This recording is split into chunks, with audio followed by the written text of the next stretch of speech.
Hello everyone and welcome to my channel.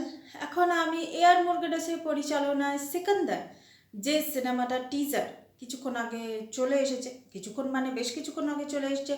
আমার এই ভিডিওটা বানাতে একটু দেরি হচ্ছে কারণ আমি বাড়িতে ছিলাম না, দ্যাটস ওয়াই আমার এই ভিডিওটা বানাতে একটু দেরি হচ্ছে।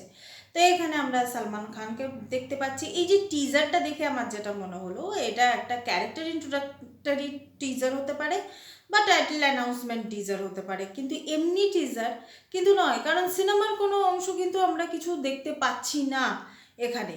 আর এখানে সালমান খানকে যেভাবে দেখানো হয়েছে, তার এন্ট্রির সঙ্গে সঙ্গে বিজিএমটা যেভাবে বিল্ড আপ নিয়েছে, আমার কিন্তু বেশ ভালো লেগেছে সেটা।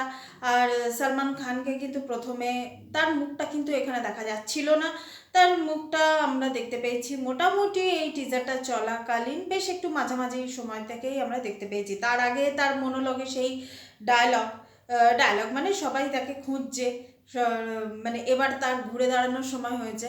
যে নট অনলি দ্যাট যে পার্টিকুলার তিনি কোনো গ্রুপকে উদ্দেশ্য করে কিছু বলেছেন, এটা দর্শককে উদ্দেশ্য করেও তো তিনি বলতে পারেন। বহুত দিন ধরে মানে তার সিনেমা সেরকমভাবে ব্লকবাস্টার এরকম তো আমরা তো দেখতে পাচ্ছিলাম না। তো সেই জন্য দ্যাটস ওয়াই আমি এই প্রসঙ্গে বলে রাখি যে বেবি জন সিনেমাটাতে শেষের দিকে সলমান খানের যে ক্যামিও পোর্শনটা ছিল, তখন একটা ডায়লগ বলা হয়েছিল যে আপ বাপ কব বানোগে। এটার মানে হচ্ছে সেটা মানে আপনার কবে কামব্যাক হবে। নট অনলি দ্যাট কি যে বায়োলজিক্যাল বাপ হওয়ার কথা বলা হচ্ছে, আমার মনে হয় তাই। মানে ওটা বরুণ ধাওয়ানের মুখ দিয়ে ওটা বলানো হয়েছে ওই সিনেমাটাতে। অবভিয়াসলি সলমান খানের সিনেমা টাইগার 3 হিট হয়েছিল, কিন্তু সলমান খান যে ধরনের মানুষ সেই রকম কিন্তু ওরকমভাবে কিছু হয়নি। তো ওভারঅল আমি যদি টিজারটার কথা বলি, এখানে মিউজিয়াম দেখানো হয়েছে। তার মানে মিউজিয়াম মানে ঐতিহাসিক জিনিসপত্র যেখানে থাকে, যেখানে আগেকার দিনের যোদ্ধারা যে ধরনের বর্ম পরে তারা যুদ্ধ করতো, সেই ধরনের জিনিস আমরা এখানে দেখতে পাচ্ছি।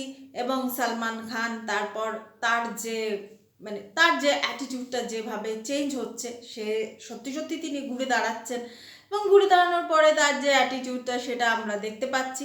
তো ওভারঅল এই যে বিজিএম এবং শেষে যে গানটা, সে গানটা কিন্তু বেশ ভালো লেগেছে, মানে আমার ভালো লেগেছে। আমার একটা ডিসেন্ট একটা টিজার মনে হচ্ছে।